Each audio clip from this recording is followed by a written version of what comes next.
Hello, welcome to the channel Why Stories. Enjoy watching. Luisa Borrego has looked at the note, probably for the 10th time, rereading it. The handwriting was perfectly legible, but she couldn't say the same about its content. Luisa, forgive me, but I can't go like this anymore. I fell in love with another woman, and today we're leaving for another city. Don't look for us, tell the children that I love them. Salvador. She slowly sat down on the chair, fanning herself with the note, as if this small piece of paper could relieve her. This just can't be, Luisa muttered quietly. She had noticed something strange happening with Salvador lately. She noticed it, but didn't want to believe it. They say the wife is the last to know about a husband's infidelity. He told her he had a lot of work and that he was tired. He stayed out late and went away for the weekends. Even the kids seemed to suspect something. At least the eldest, Isaac, was 14 years old already. Luisa, at his age, probably understood that mom and dad didn't love each other and were together because they had nowhere else to go. Of course, in front of the children, Luisa pretended everything was fine. Dad just works a lot, she answered all their questions, smiling, trying to make it seem credible. He does it for us. She saw Isaac frown skeptically, but he didn't ask his mother anything. Perhaps because he didn't want to worry his younger brother and sister. Or maybe he thought the adults would figure it out on their own. Luisa had long been tormented with suspicions. She tried to ignore them as best she could.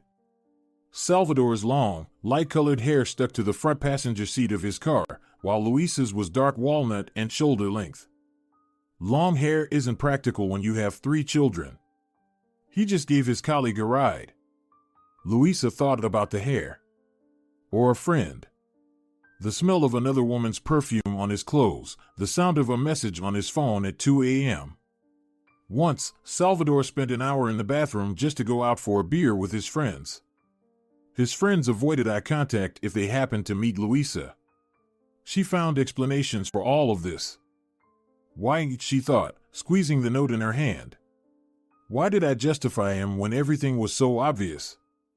Simply because I was used to trusting him, or because I've never deceived anyone myself. After being married for 15 years, Luisa had never lied to Salvador, not even about small things. Or maybe she was just afraid of disrupting their stable world, to which she had become so accustomed over the years. Don't stir up trouble while it's quiet, Luisa's grandmother used to say. And Luisa didn't stir, she just pretended everything was as usual. Until Salvador took the first step. Mama, are we having dinner tonight? Isaac peeked into the kitchen. He always caught her mood on radar, and now he immediately sensed that something was wrong with Mom. Luisa flinched, trying to hide the note, but her son jumped to her side in 2 steps and practically snatched the paper from her hand.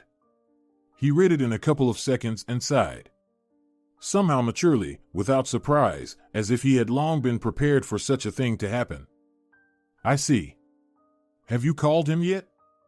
Why should I? What do you mean, why? The eldest son sat down next to her. Of all the children, he resembled Luisa the most, the same dark walnut hair, expressive green eyes, and straight, neat nose. Unlike the gentle Luisa, however, Isaac had always been serious and remarkably mature for his age, as if he were preparing himself to become the head of the family. You'll have to discuss divorce and child support. Who will pay for the apartment? We still have 5 years left on the mortgage. Maybe you're right. We need to discuss this with him. It's just... I still can't believe this is happening. Her son sighed and covered her hand with his own. I understand, Mom, it's tough for you right now, but we both knew this would happen someday. How long has he been cheating on you? 3 years? 5? Luisa flinched, as if struck. I don't know. Let's not talk about that. Tell the younger ones we're going to have dinner. I'll do it now. Aren't you going to tell them yet? No. I'll contact your father first. Luisa crumpled the note and tossed it into the trash can. Salvador didn't respond, neither to calls or messages. Luisa even called his workplace. They said that Salvador Borrego had submitted a resignation letter a few days ago and they hadn't seen him since. Luisa also called some of his friends. They said they didn't know anything either. Only one of his friends, Valerio, said that Salvador had told him about his plans to leave his wife and children and run away with his lover. I thought he was joking. Valerio sighed. Turns out he wasn't. You knew he was cheating on me, didn't you? Luisa asked. There was silence on the line for a few seconds, but then Valerio finally answered. I did. Okay, Luisa said. I understand. Thank you for telling me everything. She hung up and looked thoughtfully out the window. The children were already asleep, and now she had time to think and decide what to do next. After Barbara, their youngest daughter with Salvador, was born 7 years ago, it became clear that Luisa wouldn't return to work anytime soon. Why do you need to work there? Her husband had said. Even if you work double shifts at your hospital, your salary won't cover the costs of even one child, let alone 3. Luisa sighed. She understood that nurses didn't earn that much. You might as well quit, Salvador continued. Take care of the house and the kids, we'll have enough money. So she agreed with her husband and quit the hospital where she had worked for many years. Of course, they were very disappointed. There was already a shortage of nurses, and responsible and meticulous professionals like Luisa were very rare. She didn't really want to quit, she enjoyed her work. But combining it with taking care of her husband and children was difficult. After leaving her job, Luisa didn't know what to do with herself for a while. She was used to juggling shifts, caring for her husband and the kids, and doing household chores. Maternity leave was only a break from work for her because all the other duties remained. And now, she could take Barbara and Rafael to kindergarten in the morning and Isaac to school. On the way back, she needed to buy groceries, do the laundry, and sweep and mop the floors. And then it was time to start preparing lunch so that by the time it was ready, she could rush to pick up the younger ones from kindergarten. Before, Luisa used to rush to the school to pick up Isaac. But after the youngest sister started going to kindergarten, the eldest son of the Borrego family protested. I'm a grown-up, he told his mother, I can walk home from school by myself. You're only 9. Luisa objected. Isaac just stubbornly furrowed his brows. The school is close to home, and you have to pick up 2 kids from kindergarten and then come get me. Plus, it's embarrassing for me that mom picks me up from school like I'm a little kid. His mother sighed and agreed. If Isaac had decided something, he couldn't be persuaded otherwise. Over time, Luisa became absorbed in the whirlwind of domestic life and couldn't even imagine that she had once worked. The money Salvador earned was enough, and her husband was happy to come home to a clean house, a hot dinner, children fed and bathed, and a wife who didn't smell like chlorine and iodine. But now, Luisa had no idea what to do in this situation. She hadn't worked for 7 years, they lived in an apartment, and they still had to pay off for several more years. The money they had now would last, at most, for a month. If they cut all expenses, maybe 2. Of course, there was hope that Salvador would come to his senses and make a call. But her intuition told her that wouldn't happen. And then what? Where would they get the money? Luisa had no one to turn to for help. She didn't know her father, her mother hardly ever talked about him, and her mother had died 5 years ago. I need to find a job, Luisa thought. Otherwise, we'll soon end up on the street. The woman sitting across from Luisa glanced at her resume again and sighed heavily. She pushed her glasses, with their heavy metal frames, closer to the tip of her nose. It was almost evening, and the employment service worker wanted to finish this day as soon as possible and go home. And then Luisa came there. A 35-year-old mother of 3 underage children who had last worked as a nurse in a regular hospital 7 years ago. I'm not even sure what to offer you, she said. I understand you're not considering night shifts or full-time work. Luisa sighed and shrugged. The woman hummed disapprovingly. I don't have anything to offer you then. Nothing at all? Louisa clarified. No. Seeing Louisa's disappointed expression, the woman said, I still have your phone number. If something comes up, I'll call you. Thank you, Louisa replied, smiled, and left, carefully closing the door behind her. Outside, when she was in her car, an old black Toyota she had bought before marriage, Louisa sighed slowly and leaned back in the driver's seat. It's okay, she told herself. We'll manage. She mentally counted the remaining money. It should have lasted for another month. She had already minimized her expenses, but she didn't want to skimp on the children. Although, if she didn't find a job, she would have to cut their extracurricular activities. They could also sell some things. Louisa didn't have any particularly expensive clothes or shoes, but she could take jewelry, a laptop, and maybe the TV from the bedroom to a pawnshop for appraisal. All the valuables, the TV and the laptop, had already been sold, as had Louisa's new winter boots, which Salvador had given her for New Year's. They were beautiful but uncomfortable, and she had hardly worn them at all. Then she suddenly remembered them and decided to check their value. It turned out they were worth a small fortune. Louisa reduced the price by a quarter, and within a couple of hours, a happy woman came to pick them up. She told Louisa that she had been searching for them for 6 months in every store, and now all her friends would envy her. When she left, Louisa breathed a sigh of relief. They would be able to stretch it for another 2 weeks. But what next? She had already cut all possible expenses, and there was nothing left to sell. Would she have to accept full-time work? And what about the children, then? Would she leave them alone from morning until evening? Of course, Isaac was already 14, Raphael was 10, and Barbara was 7. They weren't little kids. The eldest had long been telling his mother that he could handle the younger ones if he needed to feed them, pick them up from school, and make sure they did their homework. But did she have the right to burden her son with adult responsibilities so early? Her phone suddenly rang, and Louisa almost jumped. She wasn't expecting any calls, and the number was unfamiliar. Usually, she avoided picking up such calls. But then Louisa suddenly thought that maybe this call would bring some good news. She was tired of bad ones. Hello, she cautiously answered the phone, dreading that she would be offered some loan or hear a story about a suspicious transaction on her card. But a woman with a pleasant voice said something completely different. Louisa Borrego?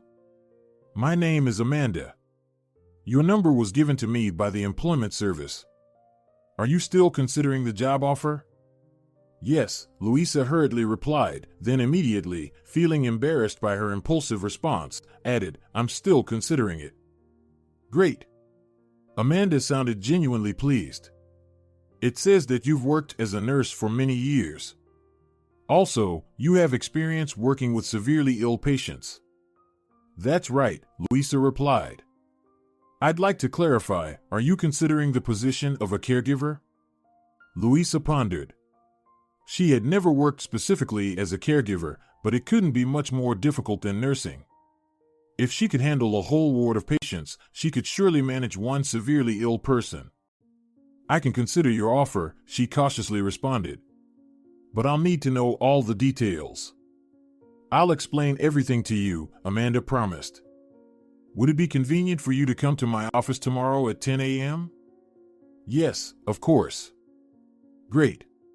Then I'll send you the address and a message. See you tomorrow. I'll be waiting for you. Goodbye, Louisa replied, pressing the end call button. For some reason, her heart was pounding furiously. Of course, it was too early to celebrate, but at least she had one offer. She started hoping for the best once again. After dropping the children off at school, Louisa headed to the scheduled meeting. On the way, she mentally rehearsed answers to all the questions she anticipated they might ask.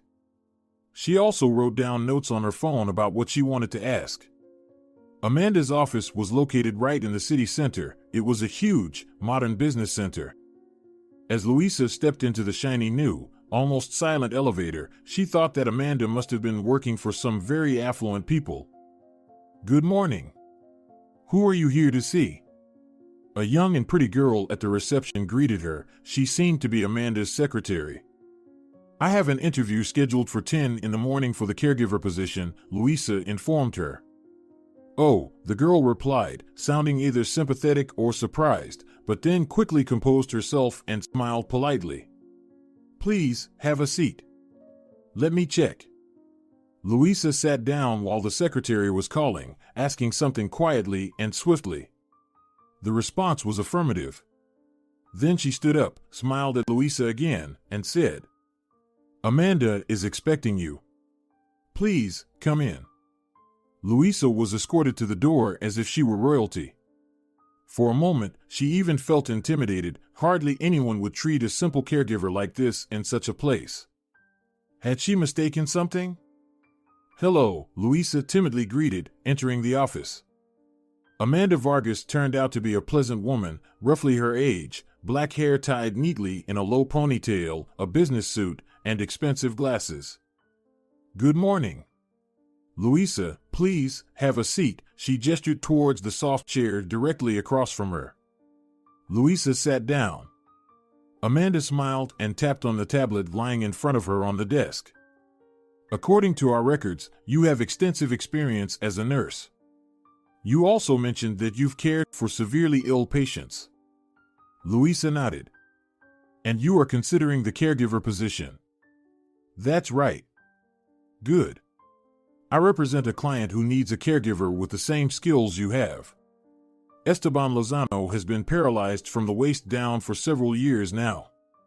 He also has several other conditions related to the cardiovascular, respiratory, and digestive systems." Louisa nodded again, indicating that she was listening attentively. "From a physical standpoint, your work won't be considered heavy," Amanda continued. "The entire house is equipped to suit Esteban's needs, powered wheelchairs, lifts, handrails, and so on. There won't be any complex nursing procedures, injections, pills, IVs, and so on. Nothing a nurse wouldn't handle." "Got it," Louisa said. Amanda paused as if considering how best to present the next piece of information. Then she bit her lip, as if reconsidering whether to say what she had planned, and asked, "It seems you have children?" Louisa swallowed. From this moment on, the woman at the employment center began to look at her in a way that made it clear there was no chance of getting the job. But there was no point in lying. "Yes," Louisa replied. 3. Amanda nodded thoughtfully. "They're all in school, right?" "Yes." "So, they'll have holidays soon?" "Yes, in a couple of weeks." "Are you considering the option of living in?" "Our client's house is located in the suburbs, and it would be inconvenient for you to commute there every day." Louisa nodded her head. "I have no one to leave the children with," she said sadly, thinking they were about to bid her farewell. But unexpectedly, Amanda said, "You don't need to part with them. You will live with them on the estate, in the wing, to be precise. It's a separate building, very spacious and cozy. You'll certainly like it." Louisa looked at her skeptically. "Are you saying that the four of us can live in the employer's house?" Amanda nodded and smiled happily. "Moreover, you won't even have to cook. Meals are provided free of charge, along with accommodation. You'll have meals with the rest of the staff on the estate." "That sounds enticing," Louisa cautiously said, beginning to suspect that there was some catch here. "Exactly," Amanda enthusiastically confirmed. "Perhaps you'd like to know about the working hours and salary?" "I'd appreciate that," Louisa said cautiously. Amanda nodded, her fingers with neatly manicured nails skimming over the tablet. She turned it towards Louisa, and her eyes widened. "That's for a week," Amanda explained. "For a week?" Louisa was even more surprised. "That much?" "Yes," Amanda suddenly sighed in a way that seemed all too human, breaking the facade of her impeccable, businesslike demeanor. "I understand. You think there's a catch?" "And there is one." Louisa pressed her lips together, nodded slowly, and looked questioningly at Amanda. Amanda took off her glasses and tiredly rubbed her nose. The thing is, Esteban is a very specific person. He has a difficult character. Not everyone can get along with him. Luisa breathed a sigh of relief. And that's it? Yes, over the years of working in the hospital, I've seen all kinds of people. And they didn't pay us extra for the trouble. That's not quite all. I can't promise you'll have a stable work schedule. Roughly speaking, if Esteban suddenly decides to summon you at 2 in the morning, it means you have to get up and go. But is everything else you said before true? Yes. The salary I wrote to you is paid weekly because the regular staff there doesn't last long. You and the children will live in a separate building and have meals at the employer's expense. If you or the children need to go to the city, we'll provide you with a car and a driver.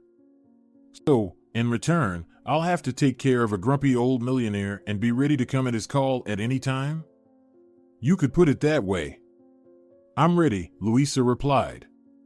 When can I start? It took them some time to complete the paperwork, and then Luisa waited for her children's holidays to begin. And finally, they packed all the necessary things and headed to the estate of the mysterious Esteban Lozano. Mom, he's not some kind of weirdo, is he? Her middle son, Rafael, asked. It's so weird that we're all going to his place. Luisa blushed. They were riding in a car with a driver sent directly by her employer. She looked in the mirror and saw that the driver, who introduced himself as Gil, was smiling. Rafael. Luisa exclaimed indignantly. We're not going just anywhere, we're going to an elite community. And Esteban is perfectly normal. Please don't say anything unnecessary if you have to meet Esteban. You understand how important this job is for me. Most likely, Esteban will only meet with you, Gil suddenly spoke up. He's not very fond of new people, and besides, he instructed me to take you directly to the wing. Got it, Luisa replied. After some time, they reached the settlement. Wow! Rafael immediately commented. If weirdos are living here, they're very rich ones. Rafael, stop it. Isaac laughed, and Barbara nearly bumped her forehead against the glass, trying to see everything. Indeed, Luisa thought. Very rich people must live here. They drove past huge mansions surrounded by high fences. And that's not all. Gil said cheerfully. It will get more interesting further ahead. After they passed through the entire settlement, they entered a large area surrounded by a beautiful, elegant wrought iron fence. The driver pressed a button on a small black remote that appeared in his hand, and the gates opened. Now we're entering the estate grounds, Gil commented. They were driving along a road bordered by rows of neatly trimmed trees on both sides. Then they reached a huge modern house made seemingly of glass and metal. But the car didn't head towards the mansion, instead, it turned left. After a few minutes, they stopped at a small, neat wooden house. Luisa and the children got out of the car. Beautiful, Luisa said. This wing must be very old, right? Gil, who also got out of the car and was pulling their suitcases out of the trunk, replied. Yes, it was built over half a century ago. But don't worry, the wing was renovated quite recently, about 2 years ago. There are water and electricity supplies, everything you need. And it looks like it was built in the 19th century, Isaac remarked. That's right, the driver replied, approaching the porch with their suitcases in hand.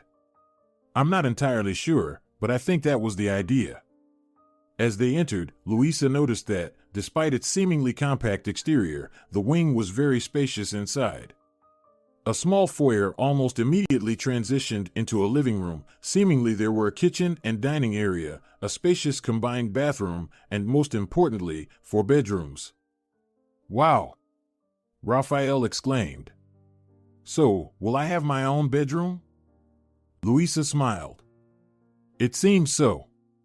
In their old apartment, the brothers lived in one room, and only Barbara had her own bedroom. Isaac looked at his mother and smiled. He's already grown up, Luisa suddenly thought. He needed his own room a long time ago. Meanwhile, Gil had already brought in all their belongings and said, Make yourselves comfortable and relax. I think in about an hour, they'll come for you and invite you to lunch. There, you'll meet everyone. Thank you, Gil, Louisa said sincerely. He smiled. It was nice to meet you. I hope you'll like it here and decide to stay. In the hour they had, everyone managed to unpack their things and settle into their new living space. Raphael and Barbara even ran around the wing. There they found a gazebo, swings, and several well-maintained flower beds. Mommy, I really like it here, Barbara exclaimed, running up to Louisa and hugging her legs. Louisa smiled and stroked her daughter's hair. I'm so glad, she said. I hope you won't be bored here while I'm at work. I won't be, the youngest one confidently declared. At that moment, someone knocked on the door. Come in, Louisa replied. A tall, fair-haired, hazel-eyed man entered the cottage. He was dressed simply in a white t-shirt and black jeans. But he carried himself so confidently and casually that Louisa immediately understood this man played a significant role here. Good day, everyone. The stranger greeted first. My name is Melibio. I'm Esteban's assistant and the manager of this house. Nice to meet you, she replied. My name is Louisa, and these are my children, Isaac, Raphael, and Barbara. Hello. The kids greeted in unison. Melibio smiled. Wonderful. I'm sure you'll bring our sleepy kingdom to life. And now I invite all of you to lunch. He led them along an inconspicuous path to the mansion's entrance. Through this door, they entered a large, cozy kitchen. And here are our newcomers. They heard a cheerful female voice. Louisa saw a short, slightly plump woman in her 50s. I'm Ophelia Herrera, she said. I'm in charge of food in this house. Please have a seat. Louisa introduced herself and the children and seated them at the table. Besides them, there were about 10 other people, all of whom were estate workers. They introduced themselves to Louisa, but she was so nervous that she couldn't remember anyone properly, so she just smiled and nodded. Melibio sat to Louisa's right. Don't worry, he whispered in her ear. You'll remember everyone in a couple of days. How do you know what I was thinking? Louisa asked. It's not difficult. When I first started working here, everyone was introduced to me, and I was thinking the same thing. Louisa chuckled, her initial fear dissipating. It seemed that everyone here was very nice and friendly. And the kids behaved very well. After they finished lunch, Melibio took Louisa to meet the boss. Gil offered to give the children a tour of the estate. When Melibio and Louisa stopped in front of the office door, her employer's assistant paused, gently looked her in the eyes, and said, Louisa, remember this, any comments Esteban makes towards you have nothing to do with you. He's just an old, sick man with a difficult life and a very nasty character. That's why we're willing to pay you such a high salary and provide you with such great conditions. Thank you for telling me, Melibio. But don't worry, I'm tougher than I look. I do not doubt that. Then he knocked and opened the door. Finally, they heard a creaky old voice. I thought I would die here before any of you deigned to come in. I wonder why I pay you so much money. An old, hunched-over man was sitting in a chair by the window. Louisa immediately thought that this was exactly how they depicted characters in books where the main orphaned hero was living with some evil old relative. It was clear that Esteban used to be a tall and strong man. Although his age turned him into a skinny man and pulled his head down to the ground, his shoulders remained broad and even a little proudly squared. He had gray short hair, stubble, a long, straight nose, and tightly closed lips. His eyes were angry and piercing. They scanned Louisa coldly, as if checking what was inside her. Is this her? He asked Melibio, completely ignoring her as if Louisa couldn't answer him. This is Louisa, the assistant replied. Yes, she will be your new caregiver. Hello, Louisa said, deciding she wouldn't stand there waiting to be addressed. Esteban frowned discontentedly, as if he had tasted something sour. Well, he said, it gets worse every time. All right, Malibio, go, we'll figure out what to do with her somehow. He smiled encouragingly at Luisa and left. Without Malibio, Luisa immediately felt somewhat vulnerable, but she firmly resolved not to let her charge ruin her mood. She needed this job. She liked the bright, spacious wing where they were housed. She enjoyed spending time with the children. She liked that she didn't have to go anywhere, and she wasn't planning to leave here in a week. So Luisa composed herself, smiled, and said, "Where shall we start? Perhaps we could shave you first? You look overgrown, not like a millionaire, but like a homeless person." Oh, why did I say that? She immediately thought in horror. I wanted to say something else, about my skills, about being a highly qualified nurse. He's definitely going to fire me now. Esteban raised his thick, bushy eyebrows in surprise and then burst out laughing like a madman. Like a homeless person, you say? He said when he finally stopped laughing. Well, then, take me to the bathroom, since that's the case. Where is the bathroom? She asked. The old man rolled his eyes. Well, here we go, you're the real professional. Then he pressed a button on the armrest of his chair and went somewhere, leaving Luisa to follow him. Esteban led her into a large, spacious room. It only took Luisa a few seconds to take in everything and marvel at how conveniently everything was arranged.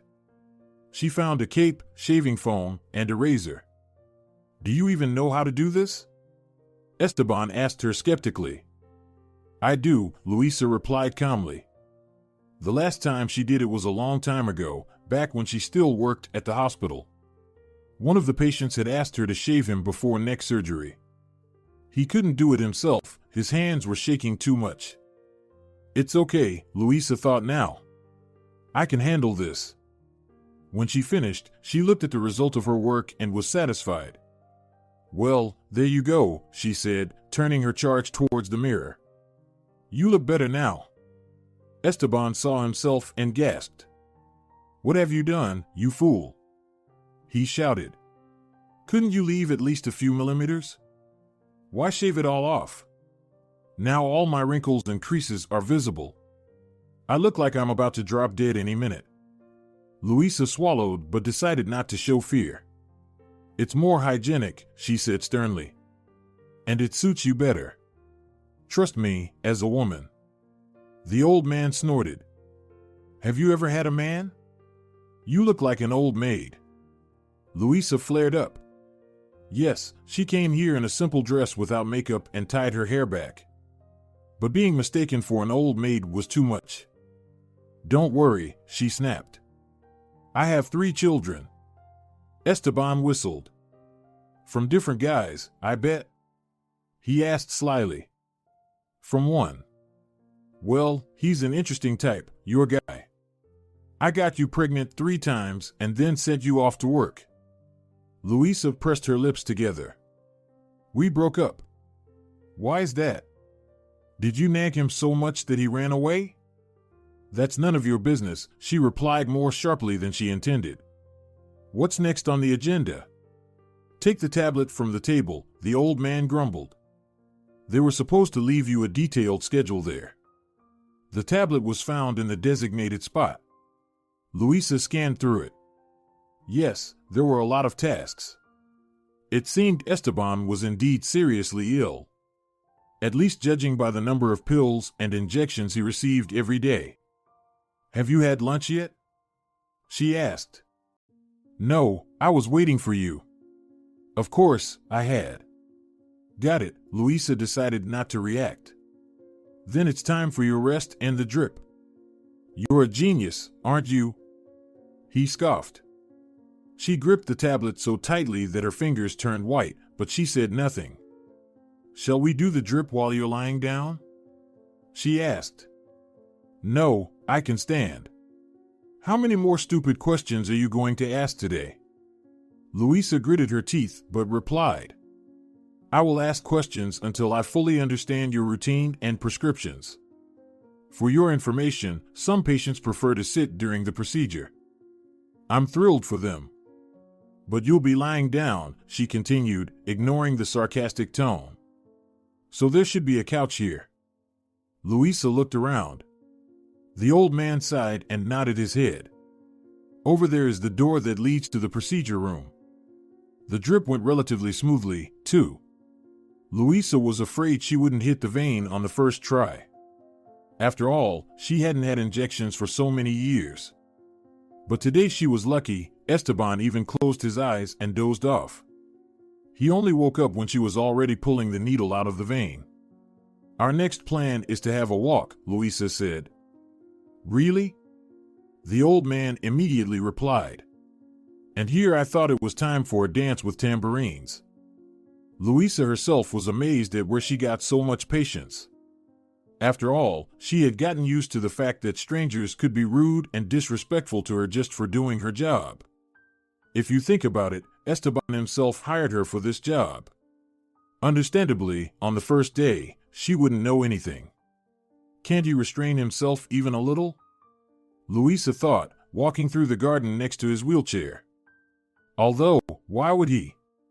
He's a millionaire, not used to limiting himself to anything. He probably had more than one caregiver before me. And if I don't please him or decide to leave on my own, his team will find another one the same day. And for now, he can just lash out at people as if they were his punching bags. However, during the walk, Esteban quieted down a bit. It was as if he was immersed in his memories and didn't pay attention to Louisa walking beside him. He simply rolled along the paths, automatically pressing buttons to turn in the right direction. He doesn't need me right now, Louisa thought. He can ride himself. The paths here are perfectly smooth everywhere. But according to the terms of the contract, I must constantly accompany him and never leave him alone. I wonder why. Do you like this job, Alina? Esteban suddenly asked. I'm Louisa, she corrected him. I couldn't care less. So, do you like it? It's just a job. Normal. He laughed. You don't say. I have plenty of my own companies. Thousands of people work there. If I wanted to, I could buy up all the houses in this village. That's what I call a job. Louisa clenched her teeth. The old man continued. And you wash me, give me shots. And if you stick around, you'll be doing plenty of other, less pleasant things. Did you dream about this in school? Louisa felt herself truly getting angry. I don't understand why you started this conversation, she replied honestly. Esteban smirked. Aren't you ashamed? You children can see you. A grown woman works as a caregiver. You don't even need much intelligence for that, just do as you're told. A monkey could handle it. Or do you lack the brains for anything more? If a monkey could handle it, why do you change caregivers so often? Louisa asked and then answered herself, maybe because you don't treat them like people, but like animals? Perhaps a chimpanzee or a gorilla would suit you better. At least they wouldn't understand how you treat them. The old man laughed. If my manners don't suit you, princess, you can leave today. You've amused me so much that I might even ask Malibio to pay you for a week in advance. For a moment, Louisa felt like doing just that. Take the money, grab the kids, leave, and never see this arrogant, repulsive old man again, who treats her like some servant. No, she mentally told herself immediately. That's exactly what he wants, and I won't find another job like this. She remembered how many resumes she sent out without a response. How many times she was rejected, how many evenings she wondered, what else could she sell to have money for the mortgage and food? Everything suits me, Louisa briskly replied to her boss, and she even found the strength to smile. And we have dinner and evening procedures soon, so I think you should turn your wheelchair around. Louisa has been working for Esteban for 2 weeks now. And every day, it seemed to her that she couldn't hate this man any more than she already did. But he proved her wrong. The old man always found something in Louisa to latch onto. Her appearance, her voice, her gait, or a word spoken with the wrong stress. Once, she got nervous and couldn't make the drip on the first try. He brought it up for 3 days. Luisa was overwhelmed with unjustified offense and anger, and most of all, with helplessness. She realized that Esteban understood everything perfectly. He knew how difficult her situation was right now, and he shamelessly took advantage of it. He was just used to power and being the first in everything. Everyone obeyed him, listened to him, and feared him. And now he was just a pathetic, sick old man who was all alone. Working up the courage, Luisa once asked Malibio if their boss had a wife and children. As far as I know, he replied, he doesn't have children, but he's been married 4 times. 4? Luisa gasped. Yeah. The first time he got married, he was quite young. I think she was from a wealthy family. He either worked for her father or they had a joint business, I'm not sure. It seems like it was a marriage of convenience. Esteban worked hard, and his father-in-law noticed, so he helped him start his own business. When the boss had established himself, he didn't need his wife anymore, so he filed for divorce. Then there was some model, about 10 or 15 years younger than him. They were together for a bit, maybe 3 or 4 years. Then he caught her cheating, and they divorced too. The third one, as far as I know, left him herself. She was also a young and beautiful girl, but she quickly got tired of him. And the fourth one was his old friend. They were the same age and had been friends for a long time.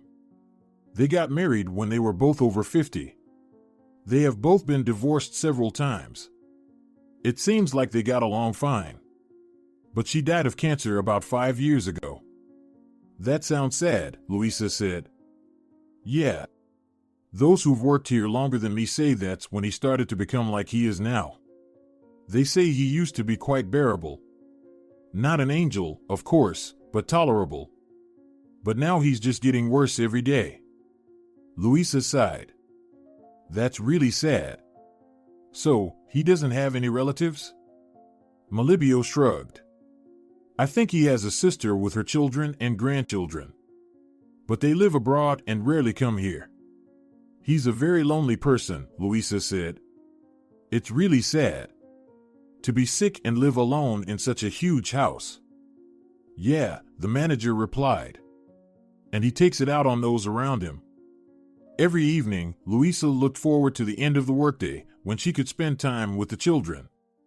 They had settled in quite well here.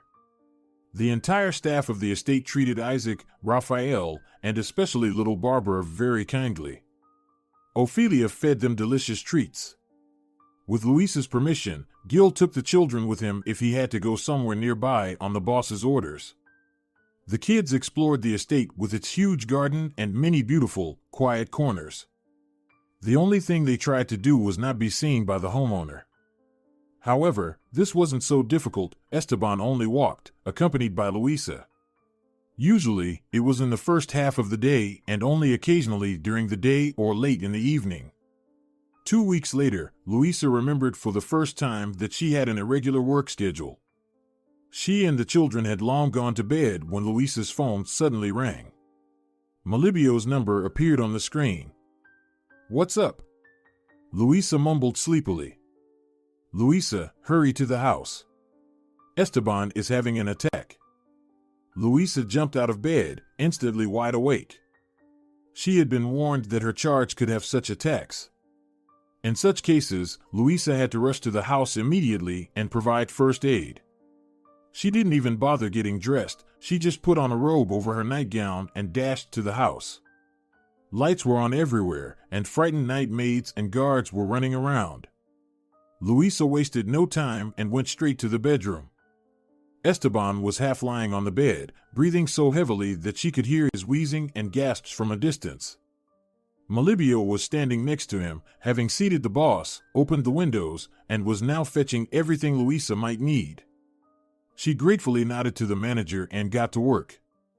She placed an oxygen mask on Esteban's blue face and started the oxygen flow. Then she quickly found the necessary ampoules from the first aid kit, drew their contents into syringes, and administered the injections. Fortunately, the attack turned out to be less severe, and the medication began to take effect quickly. Louisa carefully monitored as the old man's pulse stabilized, his breathing was restored, and his color returned to normal. "There we go," she said. "Feeling better now, Esteban?"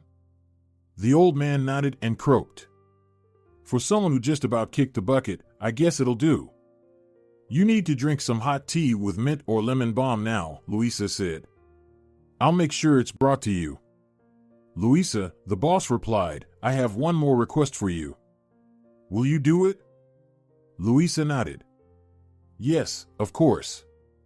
"What is it?" "Next time, come faster. Because while waiting for you, I could join the majority." Louisa felt all the sympathy. She had just felt it watching the old man suffering from the attack disappear. "I'll make sure to be quicker," she replied calmly. "I'll tell the maids about the tea." A minute after Louisa asked for tea, Melibio came to the kitchen. "How are you?" he asked. "Fine," Louisa replied. "He's such a man. He'll act like a jerk to the bitter end, even when he's almost dead." "Acting?" Louisa questioned. "As far as I'm concerned, that's just who he is." Melibio sighed and ran a hand through his hair. "You know," he said in a confidential tone, "sometimes I think the boss isn't like that. It's just that at some point, he decided it was the only way to interact with the world, and now he's afraid to behave like a human being." Louisa shrugged. "Noble interpretation, Melibio, but I'm sure he's sincere." Melibio smiled. "How about some coffee?" he offered. "I'd rather go to sleep.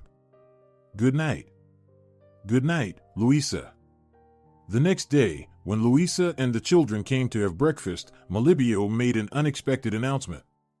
"Louisa, you have the day off today." "Why is that?" she asked, surprised. The manager shrugged. "The boss said so. His sister and her children are visiting him. They'll take care of him." Louisa frowned. "What about the injections, the 4? Melibio waved his hand. "Don't worry, we call a nurse from a private clinic for such cases." "Why doesn't she come every day, then?" "What's the point of me being here?" Louisa pressed. "The boss doesn't like new people," Ophelia suddenly said, smiling, while serving children their second helping of cheesecakes.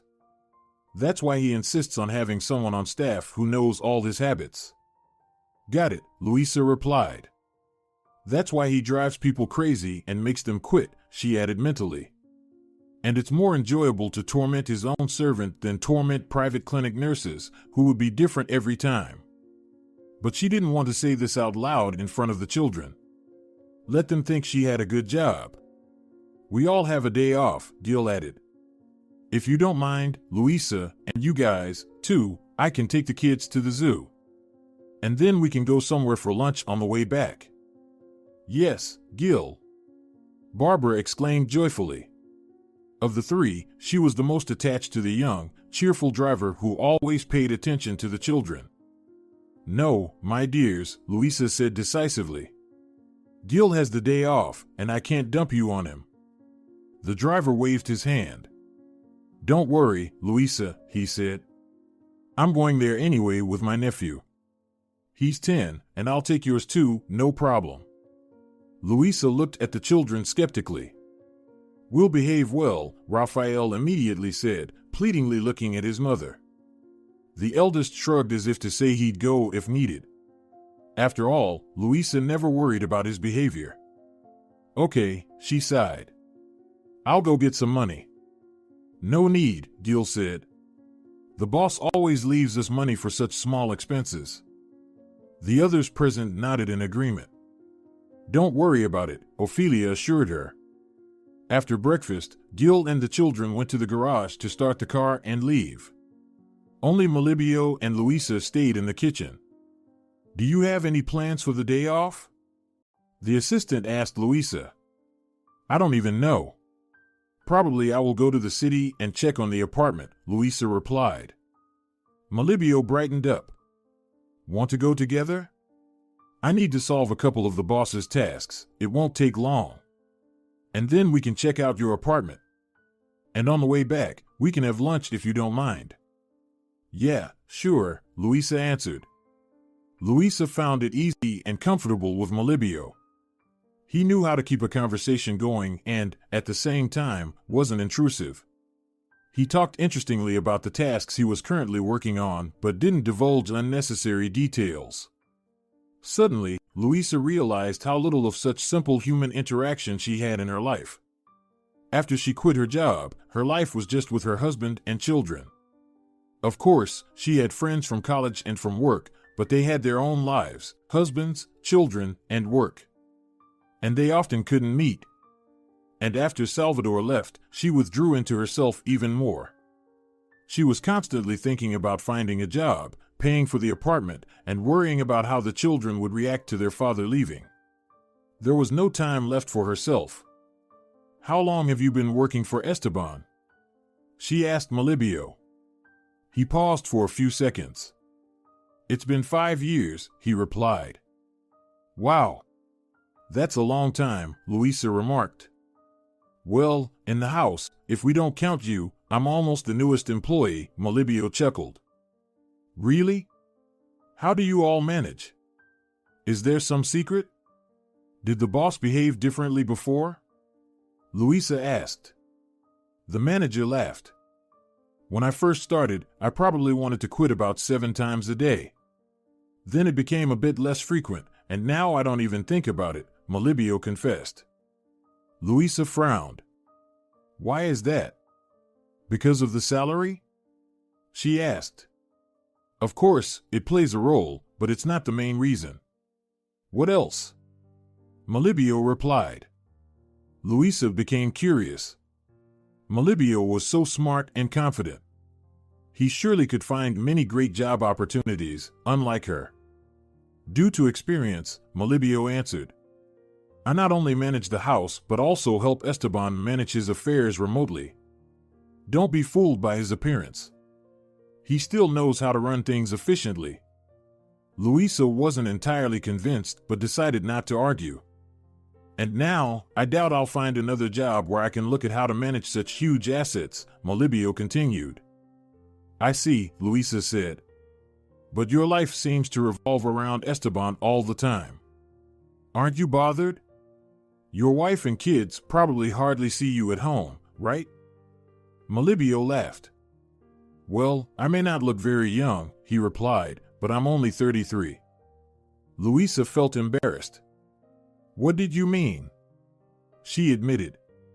You look great. Thank you, I'm flattered. I don't get compliments from such beautiful young women every day. Especially not about not having a wife or kids, Melibio responded. Fiancé? No. Girlfriend? Nope. I see. Does it seem suspicious? He asked. Luisa chuckled. A little. I'm just a workaholic. I want to start a family when I'm sure I can provide for them. By the way, we've arrived. Will you wait? It'll only be about 15 minutes. Then we can go to your apartment. Of course, Luisa replied. Melibio grabbed a folder of documents and stepped out, leaving Luisa alone in the car. Suddenly, she pondered that she might end up like Melibio, staying in this house with the old man for many years. It was summer now, but what about autumn, when the kids would have to go to school? She realized that when Amanda hired her, they hadn't discussed this issue with her, probably because she didn't expect Luisa to stay this long. But Luisa was determined not to let Esteban win. She bit her lip, remembering last night. She had genuinely been scared for him for the first time, and he had promptly been rude to her. Melibio returned, interrupting her somber thoughts. He looked pleased. Ready to head to your place? Let's go.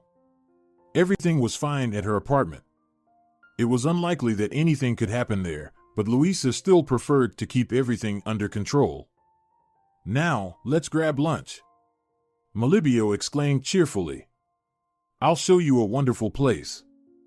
It's unlikely they cook as well as our Ophelia. Louisa laughed. Oh, yes. Melibeo sighed. Nothing compares to her cheesecakes. But still, I'll try to impress you. He invited her to a large Georgian restaurant located on the top floor of a big shopping center. Pleasant national music was playing there, and the air conditioning was working at full blast, refreshing them after a hot summer day. They were led to a table with two soft couches right by the window, offering a view of the river and the new tall bridge. Would you mind if I chose for you? Melibeo asked. Sure, Louisa replied cheerfully. I don't know anything here anyway. Great. Melibeo replied. When the waiter approached, Melibeo pointed to several items on the menu without showing Louisa, so she didn't know what to expect. She was very surprised when they brought her a glass of red wine first. It's only lunchtime, she reminded her companion. So what? He replied. Louisa sighed, unable to come up with another argument. Aren't you going to have one? She asked. I'm driving. Right. The wine was simultaneously sweet and tangy. Louisa savored the taste and suddenly realized that she couldn't remember the last time she quietly enjoyed a glass of wine. Thank you, she said. This is my most wonderful weekend. Melibeo smiled. There's no need to thank me yet, he said. We still haven't tasted the food. Louisa liked the food. They had soft, hot khachapuri dough with slightly salty, stretchy cheese, a salad with crispy eggplants and lots of greens, aromatic meat, and juicy sauces. Oh! She exclaimed, leaning back on the soft couch. That was magnificent. I'm very glad, Melibeo replied. He leaned back too and seemed unable to move. I think we'll need some time to come to our senses, Melibeo remarked. Louisa lazily nodded and took a sip of wine. I support you, she said. And in the meantime, we can talk. Melibeo raised his eyebrows in surprise. Sounds ominous. Louisa laughed. I'm not your wife, so it shouldn't. Not yet. Anyway, I'm listening. Louisa laughed again, feeling oddly light and good. Tell me about yourself, she told him. You're a bit of a mystery to me. Now that's the thing. Why, though? I'm curious. Simply because I don't know anything about you. Just as I know nothing about you, Melibeo remarked. Fair enough, but let's start with you. Melibeo chuckled. All right then. I'm not from around here. I was born in a small village far, far away. Wow. Yeah. I went to a regular village school and lived in an ordinary family, but I always had big ambitions. Louisa smiled. So, Melibeo continued, I decided to enter the university here. It wasn't easy, but I managed. My student years were fun. Then I got jobs, the second one, the third one, and the fourth one. Eventually, I ended up working for Esteban. And you know the rest. Feels like you skipped a lot in your story, Louisa remarked thoughtfully. Who knows? Maybe I'll tell you about it later. But now we need to talk about you. All right. But there's nothing particularly interesting about me either. I'm local, but I was raised only by my mom. I never saw my father, and my mom didn't talk about him. She worked as a music teacher, so, as you can imagine, we didn't live luxuriously. Did you attend music school? Louisa sighed. Oh, yes. The terrible 7 years of my life. Now I only remember one melody. My mom made me play it most of the time. Everything else has faded from my memory, but I've played this one so many times that if you woke me up at 2 a.m, I could play it with my eyes closed. What melody is that? Bach, Chopin? No, it's not classical, that's for sure. Honestly, I don't even know. My mom never said who the author was. We definitely didn't cover it in school. I have a theory that she composed it herself, but I can't say for sure if that's true. Okay, go on, Melibeo said, but then interrupted himself. Do your kids go to music school? No, Louisa cut in. Melibio chuckled. Should I order you more wine? She shrugged, and Melibio asked for another glass. Unlike you, I didn't excel academically, Louisa continued. And after school, I could only count on college. And for some reason, I suddenly decided I wanted to be a nurse. I thought it was a very beautiful, noble, and romantic profession. It is, Melibio said. Not a bit, sighed Louisa. No, I don't regret it. Studying was interesting, and so was working. Besides, at work, I met Salvador, my husband. Was he your patient? Yes, I had just started working, I didn't know much yet. I remember even shaking my hands when giving injections and changing dressings. I thought it was obvious from a mile away, but Salvador didn't notice. Melibio smiled. I'm sure he fell in love with you at first sight. He said it was like that. Actually, I liked him too. Soon, we started dating, and half a year later, we got married. And soon after, I found out I was pregnant. You became a very young mother, Melibio smiled. Yes.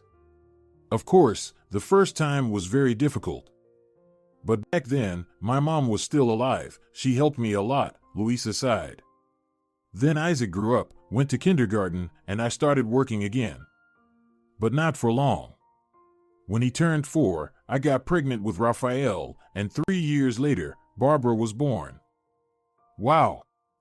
After that, we decided that I would stay home, so I didn't work for 7 years.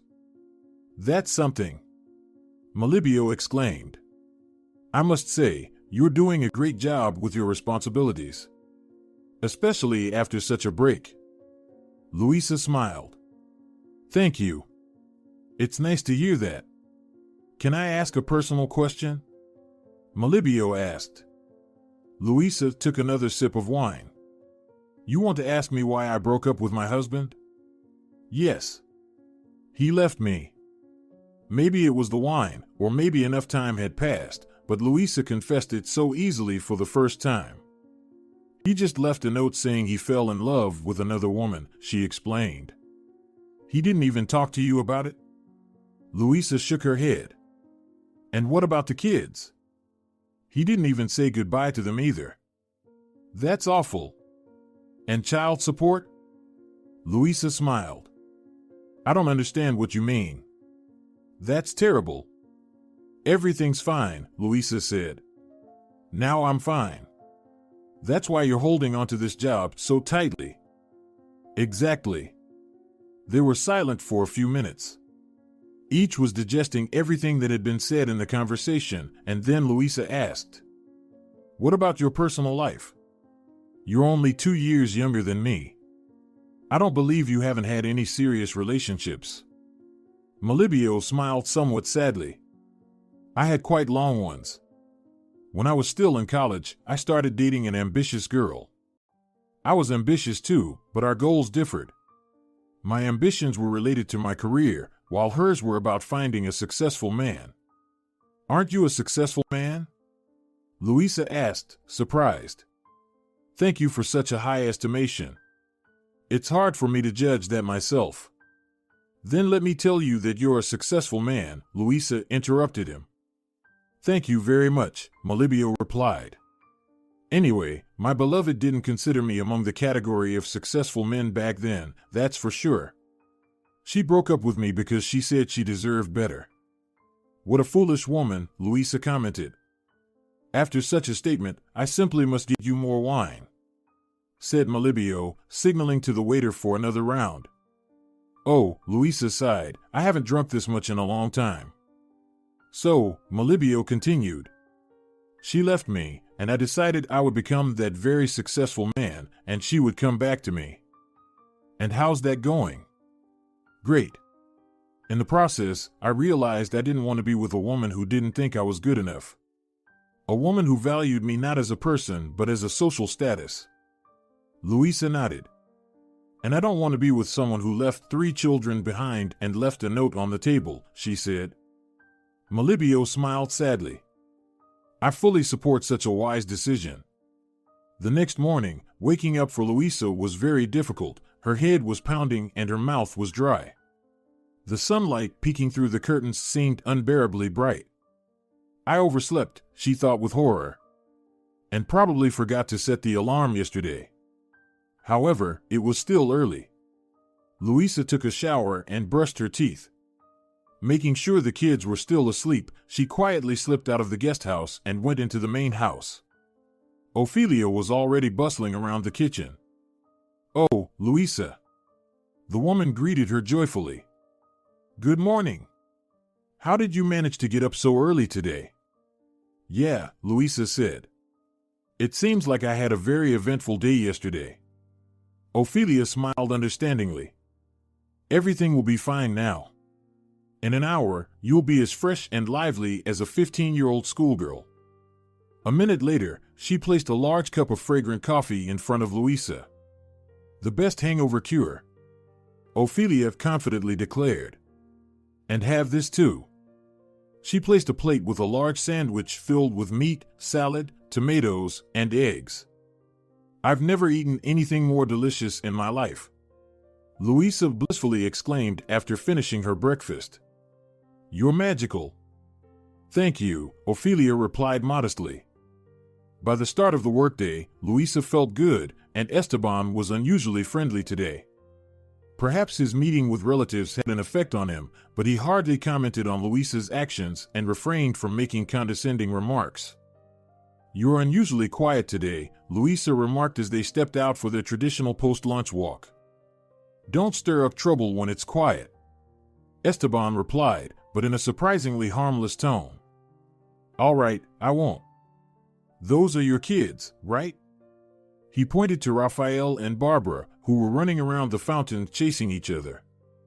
Isaac was sitting on a bench, reading a book while keeping an eye on the younger ones. "They are," Louisa replied, dreading that she might receive a reprimand.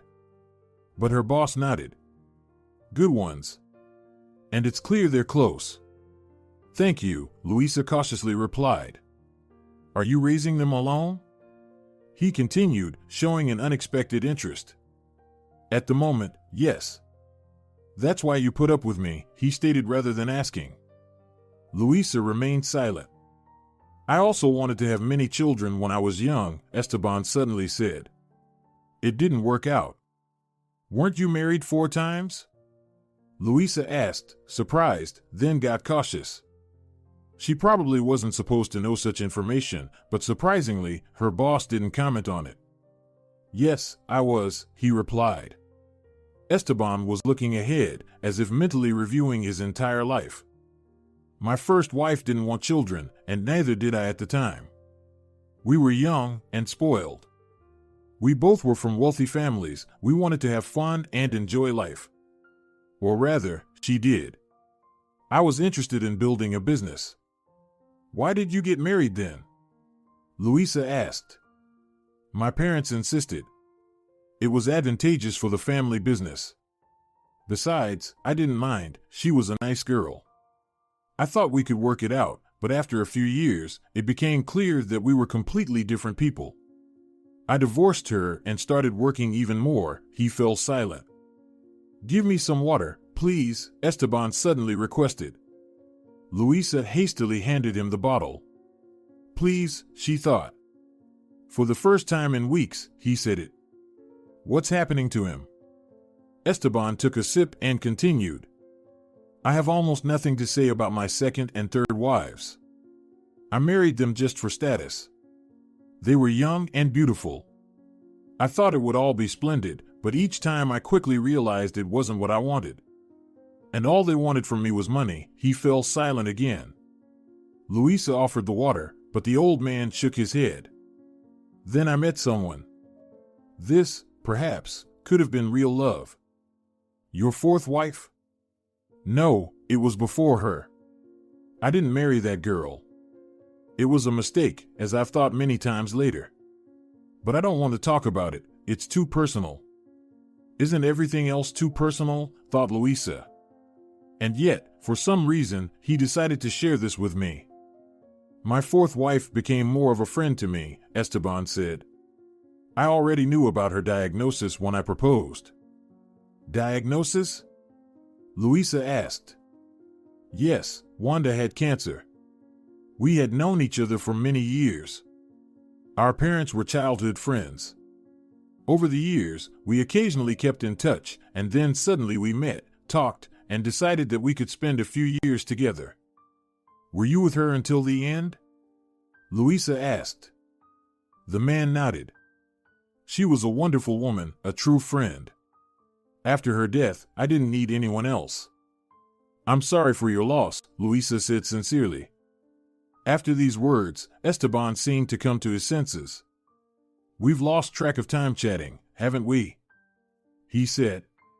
Let's go home. It's time for me to take my evening pills. After that strange conversation, Luisa once again felt pity for the old man.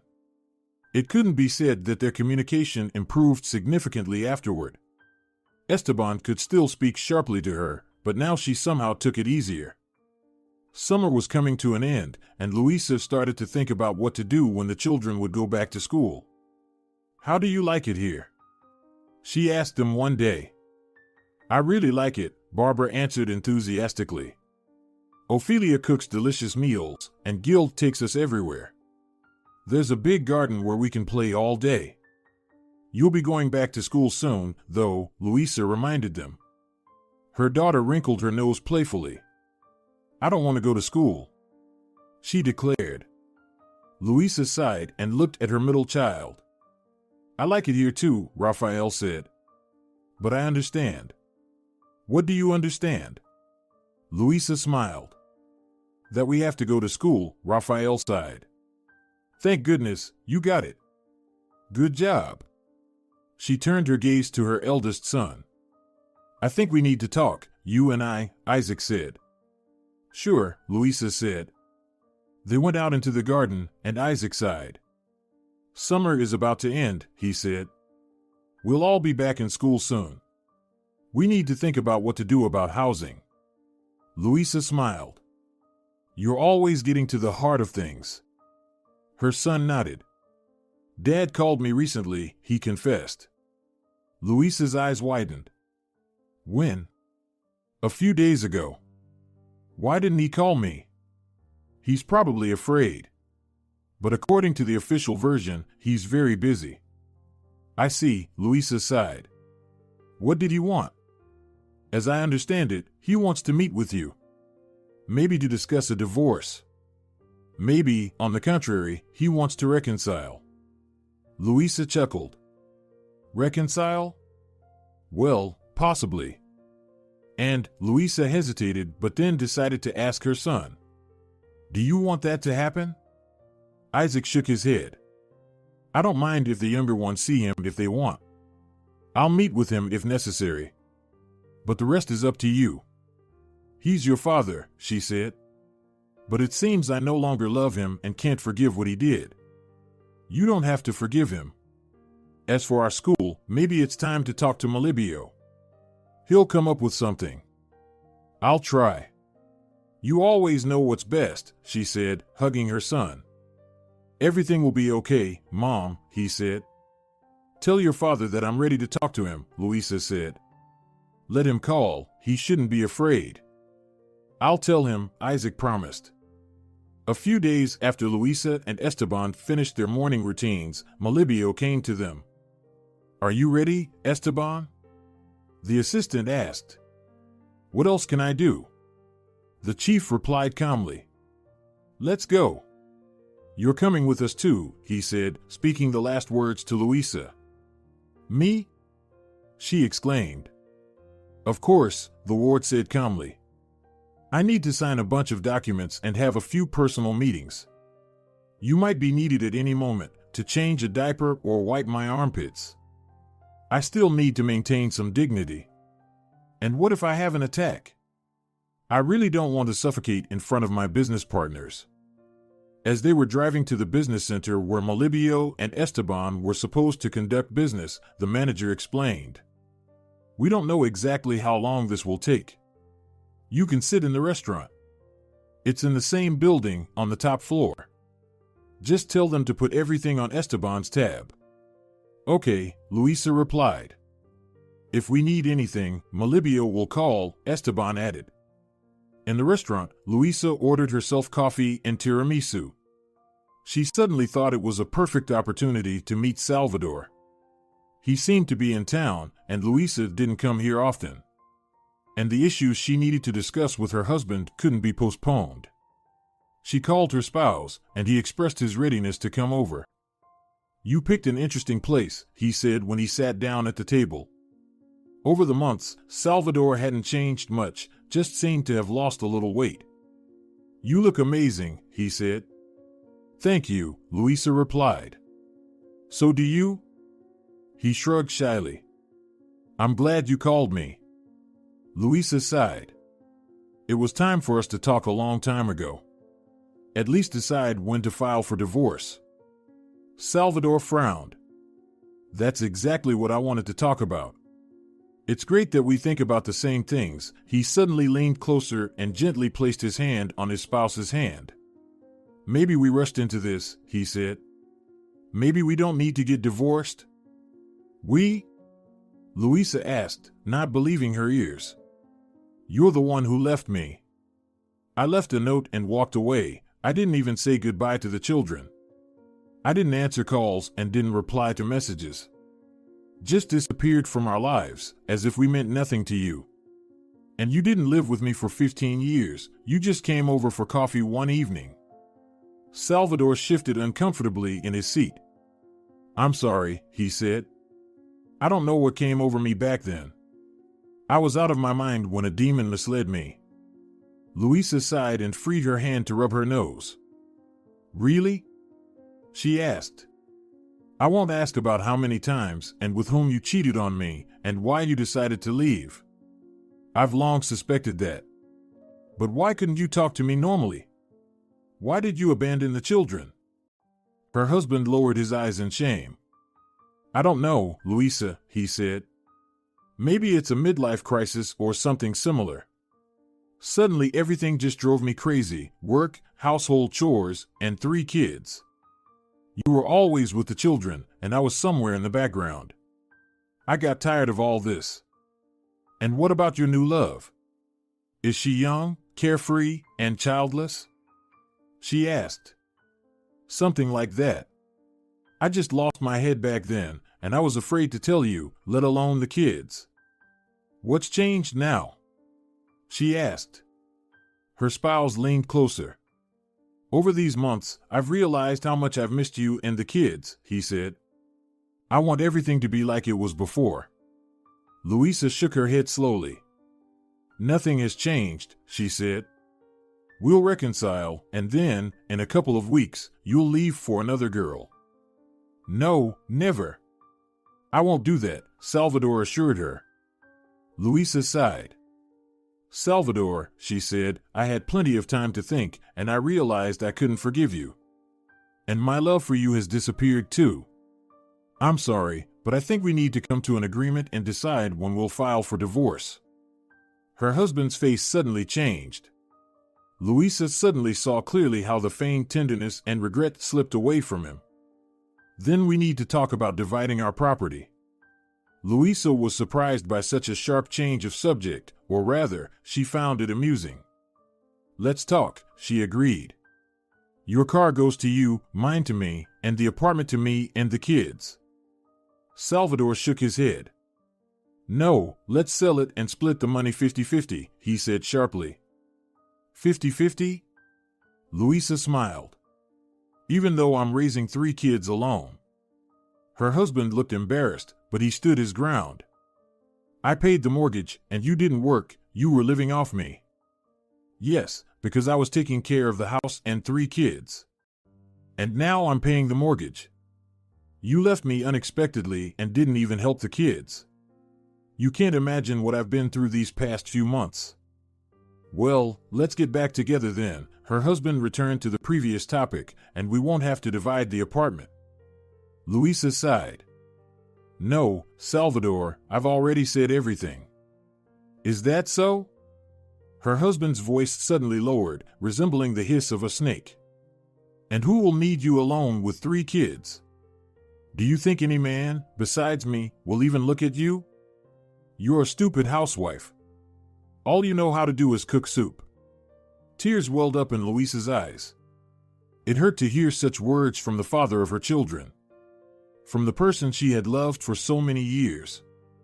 Go ahead, play the innocent victim, her husband continued.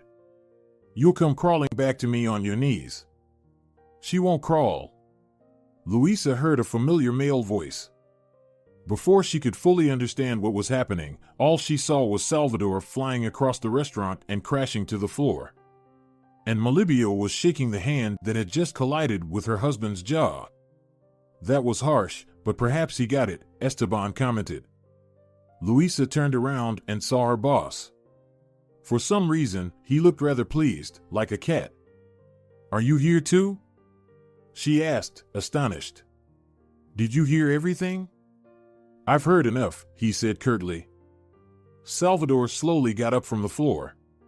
He held his hand to his bloodied face. We'll talk later. He shouted at Luisa. Well, Esteban exclaimed admiringly. We should get out of the mansion more often. It turns out, it's fun here. Shall we go home? Melibio asked Luisa. Let's go, Luisa answered quietly, wiping away her tears. She was told to go to the kitchen, have coffee, and calm down with Ophelia. We need to discuss something with the boss, Melibio said, and you have a bite for now, I'll call you later. But Luisa had no appetite. She was replaying in her head what had happened in the restaurant. What now? Would she get fired? Probably. It's unlikely Esteban would want a troublesome caregiver, causing his assistant to get into fights in the middle of a business center. And what about the apartment? Would she have to split it in half? Where would she and the kids live then? And what if she had to find a new job?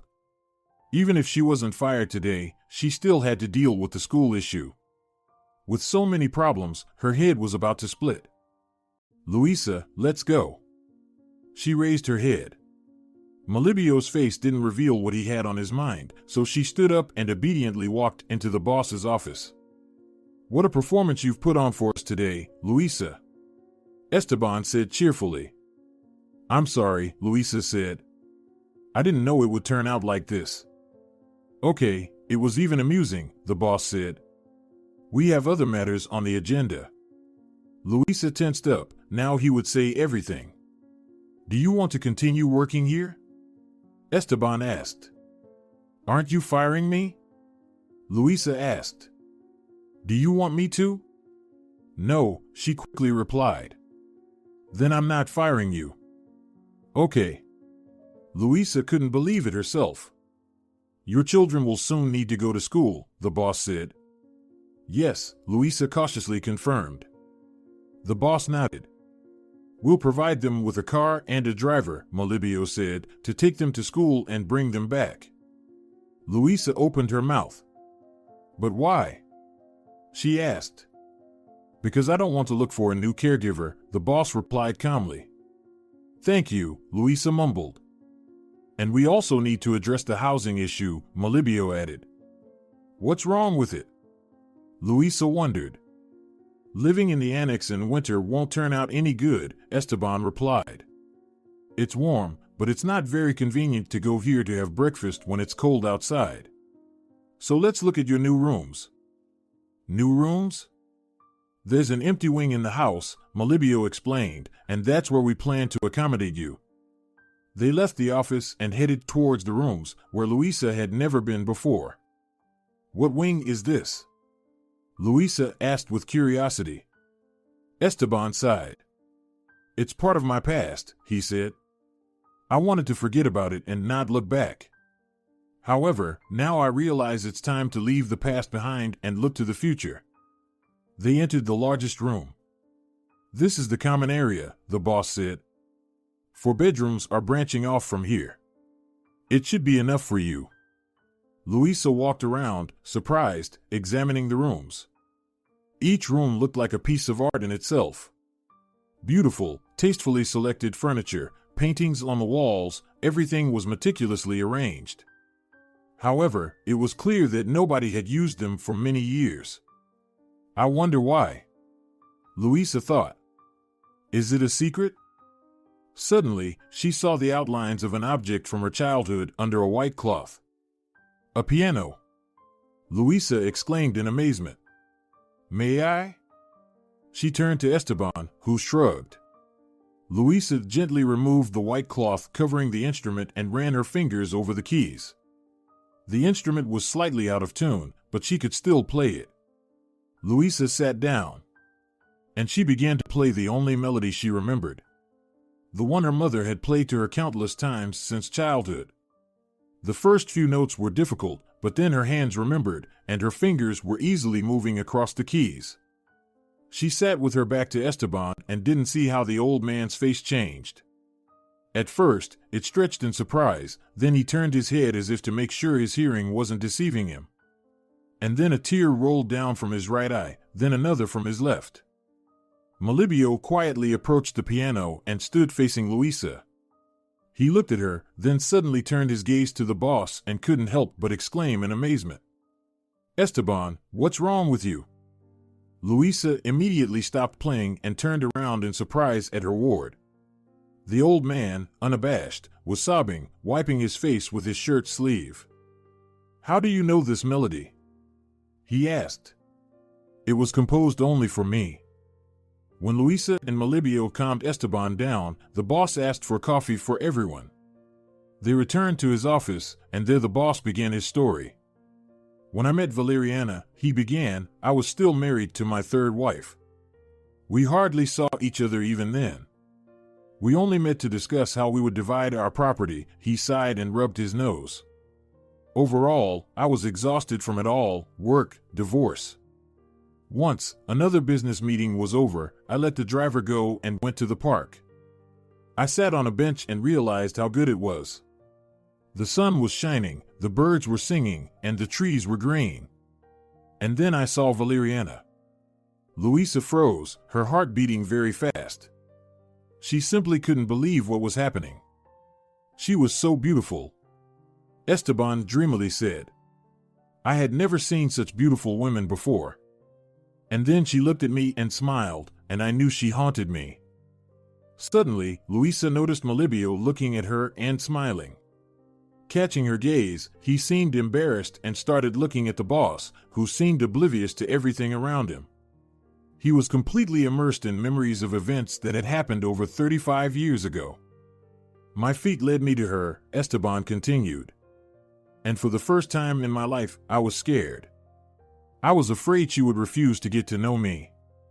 I had many women, but none of them made me tremble like this at first sight. Luckily for me, she agreed, he blissfully smiled. I've probably never been happier. My wife and I were already living separately at that time, so I invited Valeriana to this house and made this wing just for her. She played for you? Louisa hoarsely interrupted him. Yes, Valeriana taught music. And that melody you played, she composed it for me. Why did you break up? Louisa asked. Another tear rolled down Esteban's face. I was a fool, he calmly said. I wanted to marry Valeriana, but she refused. Why? Louisa asked. He sighed. She said we were from different worlds. She didn't want to become just the wife of a wealthy businessman and stay at home. I see, Louisa murmured.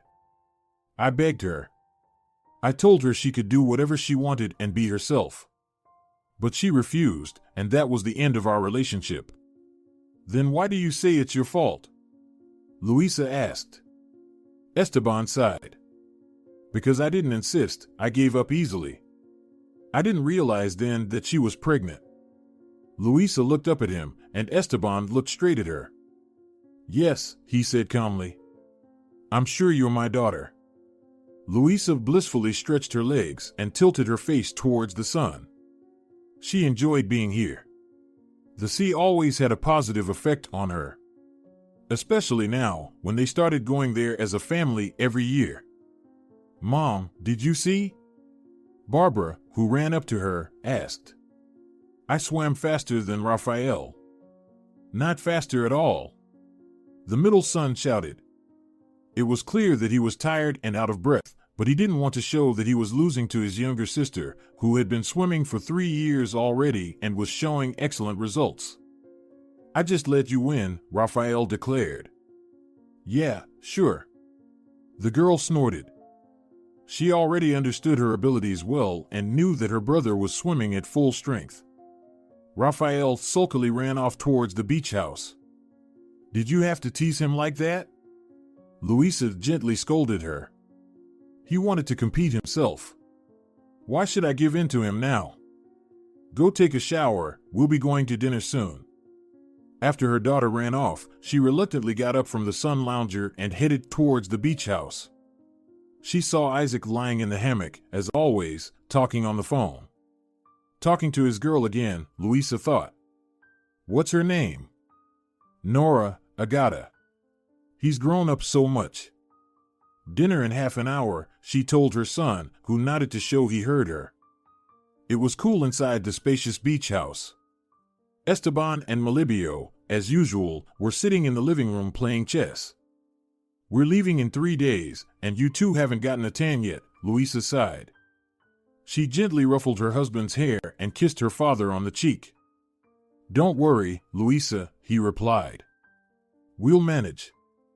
"How's the sea?" Melibio asked. "Warm," Louisa replied. "How's the game?" "A draw," her father sighed. "Melibio not only learns the nuances of running the company from me, but also how to play chess." Melibio smiled. "Learning from the best, Esteban," he replied to his father-in-law. "By the way, it's a checkmate for you." "Oh, you!" Esteban cursed. "Grandpa." Barbara appeared out of nowhere. "What does that mean?" Esteban coughed awkwardly. "Well, young lady," he said with feigned severity, "it means you're forbidden by law to say that for another 8 years. They curse even worse at our school," Barbara suddenly announced, laughing and running off to the shower.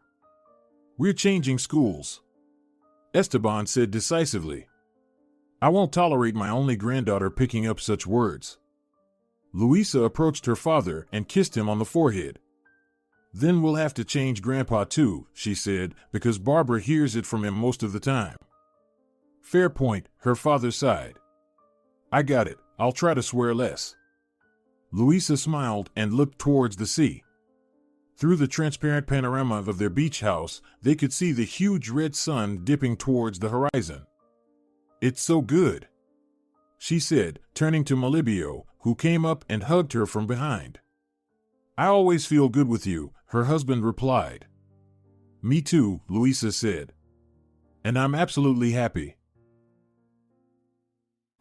If you're enjoying it as well, leave a like and subscribe.